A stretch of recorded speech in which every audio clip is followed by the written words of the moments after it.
샬롬, 이동춘 목사입니다. 오늘도 여러분의 삶이 주님의 평안으로 가득하시길 기원하며 하나님의 말씀을 나누겠습니다. 오늘 주시는 말씀은 다니엘 6장 말씀입니다. 이 말씀 중에 24절로부터 28절까지 읽도록 하겠습니다. 왕이 말하여 다니엘을 참수한 사람들을 끌어오게 하고 그들을 그들의 처자들과 함께 사자굴에 던져놓게 하였더니 그들이 굴 바닥에 닿기도 전에 사자들이 곧 그들을 움켜서 그 뼈까지도 부셔뜨렸더라. 이에 다리오 왕이 온 땅에 있는 모든 백성과 나라들과 언어가 다른 모든 사람들에게 조서를 내려 이르되 원하건대 너희에게 큰 평강이 있을지어다. 내가 이제 조서를 내리노라. 내 나라 관할 아래에 있는 사람들은 다 다니엘의 하나님 앞에서 떨며 두려워할지니 그는 살아계시는 하나님이시요 영원히 변하지 않으실 이시며 그의 나라는 멸망하지 아니할 것이요 그의 권세는 무궁할 것이며 그는 구원도 하시며 건져내기도 하시며 하늘에서든지 땅에서든지 이적과 기사를 행하시는 이로서 다니엘을 구원하여 사자의 입에서 벗어나게 하였음이라 하였더라. 이 다니엘이 다리오 왕의 시대와 바사 사람 고레스 왕의 시대에 형통하였더라. 아멘. 다니엘 6장 말씀을 본문으로 다니엘 서강의 6번째 시간 영적 전쟁 그 첫 번째 시간에 말씀을 나누도록 하겠습니다. 평화 공존을 노래하는 시대에 전쟁 용어를 설교 제목으로 사용해서 죄송합니다. 기독교가 평화를 말하는 종교로 소문이 나 있는 판에 오늘의 설교의 제목이 전쟁 용어라 마음이 쓰이는 분들이 있을 것입니다. 그러나 기독교가 평화를 말하지만 평화가 기독교의 절대 가치는 아닙니다. 물론 사랑도 아니고 믿음과 소망도 아닙니다. 평화, 사랑, 믿음, 소망 등은 주된 가치이긴 하지만 기독교의 절대 가치는 하나님의 나라입니다. 이는 예수님께서 이 땅에 오셔서 공생애를 시작하실 때 선포하신 일성이시자 성경 전체의 절대 메시지입니다. 그러므로 우리가 사는 이 세상에서 믿음으로 산다는 것은 하나님 나라와 연관된 일체의 삶입니다. 믿음에 관한 것은 무엇이든 하나님 나라와 연관되어 있는 것이지요. 그래서 주기도문에서 보실 수 있다시피 아버지의 나라가 오게 하시며 아버지의 뜻이 하늘에서와 같이 땅에서도 이루어지게 하소서 하며 소원하는 것입니다. 결국 이 땅에서 믿음으로 산다는 것은 믿음을 방해하는 세상 나라와 믿음을 안착시키려는 하나님 나라 사이에서 산다는 것을 의미합니다. 그러므로 여기에는 전투가 있을 수밖에 없습니다. 우리는 이러한 전투를 영적 전투라고 합니다. 사도 바울은 에베소서 6장 12절에서 이를 다음과 같이 설명합니다. 우리의 씨름은 혈과 육을 상대하는 것이 아니요 통치자들과 권세들과 이 어둠의 세상 주관자들과 하늘에 있는 악한 영들을 상대함이라. 그래서 바울은 우리 모두가 하나님의 전신갑주를 입고 싸울 수밖에 없음을 추가적으로 설명합니다. 이제 우리가 인정해야 하는 것은 이 땅에서 하나님 나라의 시민으로 사는 이상 이 영적 전투는 불가피하다는 사실입니다. 그러므로 영적 전투가 어떻게 나타나며 어떤 식으로 진행되는지를 알아야 합니다. 이를 이해하는 데는 지피지기면 백정백승이라는 고사성어가 도움이 될 것입니다. 오늘의 본문인 다니엘서 6장은 우리에게 영적 전투의 전형을 잘 보여줍니다. 이를 통해 우리의 신앙을 점검하고 갈 길을 정비할 수 있을 것입니다. 오늘의 본문에서 우리가 눈여겨봐야 할 사람은 다리우스 왕과 그의 고급 신하들입니다.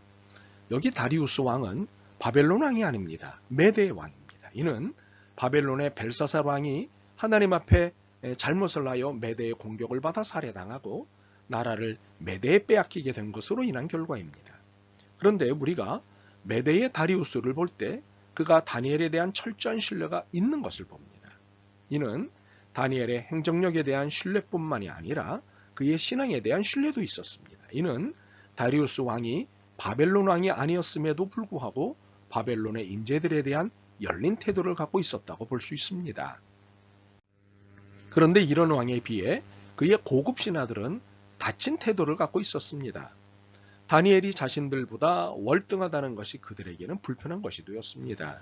아마도 굴러온 돌이 박힌 돌을 빼내는 일이 되자 불편해진 것입니다. 타국의 포로인 다니엘이 자신들의 입신양명에 방해가 되자 그를 제거할 명분을 찾은 것인데, 이는 왕의 열린 태도와는 사뭇 다른 태도인 것입니다. 역사를 공부해보면 왕보다 고급 신하들이 문제인 경우가 훨씬 많습니다. 자신들의 권력을 유지하기 위해 왕을 쥐락펴락하며 각종 법제들을 제정하여 다른 이들이 권력의 세계에 들어오지 못하게 한 경우를 많이 봅니다. 혹시 우리나라도 이럴까요? 왕의 고급 신하들은 다니엘을 제거할 명분을 그의 실책이나 허물에서 찾아봅니다. 그러나 아무런 실책도 허물도 발견할 수 없었습니다. 그도 그럴 것이 다니엘은 하나님 앞에 정직했고 하나님의 지혜로 모든 일을 처리했으니 실책도 허물도 있을 리 만무했던 것입니다. 그러자 그들은 다니엘의 결정적인 약점을 잡고 이를 자신들의 권력 유지 방책으로 이용하려는 전략을 세웁니다. 즉 다니엘의 신앙을 약점으로 잡은 것입니다. 5절입니다. 그래서 그들은 서로 말하였다. 다니엘이라는 자는 그가 믿는 신의 법을 문제 삼지 않고는 고발할 근거를 찾을 수 없다. 다리우스 왕의 고급 신하들은 드디어 다니엘의 약점이 그의 신앙에 있다는 사실을 발견한 것입니다. 이것은 누가 봐도 결정적인 약점입니다. 왜냐하면 신앙은 절대 타협할 수 없고 절대 양보할 수 없는 실제이기 때문입니다. 이것을 왕의 고급 신하들이 알아낸 것입니다. 마귀가 주인인 채 하는 세상은 우리의 신앙이 결정적인 약점이라는 것을 너무도 잘 알고 있습니다. 신앙 문제를 건드리면 승산 확률이 제법 높다는 사실을 잘 알고 있습니다. 그래서 자꾸만 신앙 문제를 거론하는 것입니다.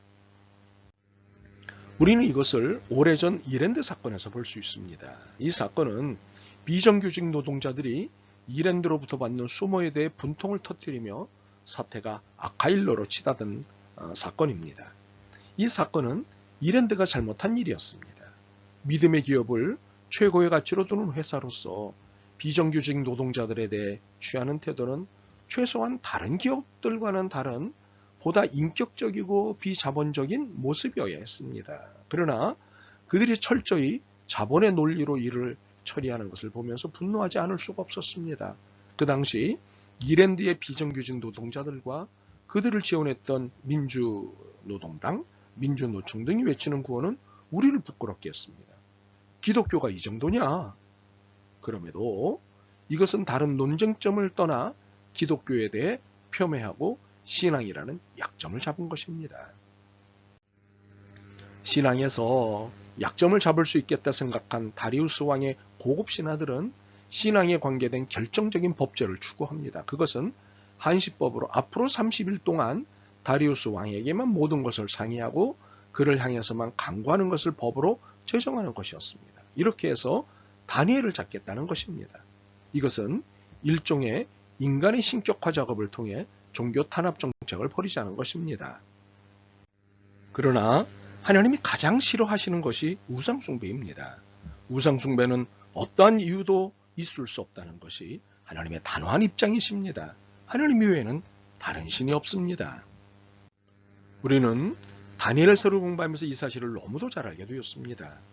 다니엘과 그의 세 친구가 우상 앞에 드려졌던 음식을 사양한 일, 느부갓네살 왕이 금신상을 만들어 놓고 절을 하라고 하자 다니엘과 다니엘의 세 친구가 이를 거절한 일, 느부갓네살이 자신을 신격화하려 하자 그를 일시적으로 폐위시키시고 그를 정신 차리게 하신 일, 벨사살 왕이 우상들 앞에서 망령되이 행동했을 때 그를 죽이시고 그의 나라를 둘로 쪼개신 일 등은 모두가 우상숭배에 관계된 것들입니다. 하나님이 천하 만민을 보시는 기준의 1순위가 우상숭배 여부에 있다는 사실을 알아야 합니다. 여기에는 그 어떤 예외도 변명도 있을 수 없습니다. 더욱이 하나님께서 큰 권력을 위임한 왕과 대통령들에게는 이를 더욱더 기준으로 삼으신다는 사실입니다. 그러므로 우리의 영적 전투에서 주된 싸움의 내용은 우상과 우상숭배에 관한 것임을 놓쳐서는 안 됩니다. 어떤 것에든 관심을 가질 수는 있습니다. 그러나 그것에 집중할 것을 요구하는 것은 어떤 이유에서든 세상적이요 육적인 것입니다. 심지어 마귀적인 것일 수 있습니다. 그러므로 우리는 하나님 나라와 우상을 제대로 구분하는 법을 배워야 합니다. 이것이 우리의 영적 전투입니다. 아멘. 주님, 막연히 우상 숭배를 이해했습니다. 그러나 주님께 집중하지 않는 모든 것이 우상 숭배일 수 있다는 사실을 깨닫습니다. 그동안의 행위를 용서하옵소서. 주님의 거룩하심 앞에만 무릎을 꿇게 하옵소서. 이 영적 전쟁에서 승리하게 하옵소서. 예수 그리스도의 이름으로 기도드립니다. 아멘. 오늘도 여러분의 믿음과 삶을 응원합니다. 사랑합니다.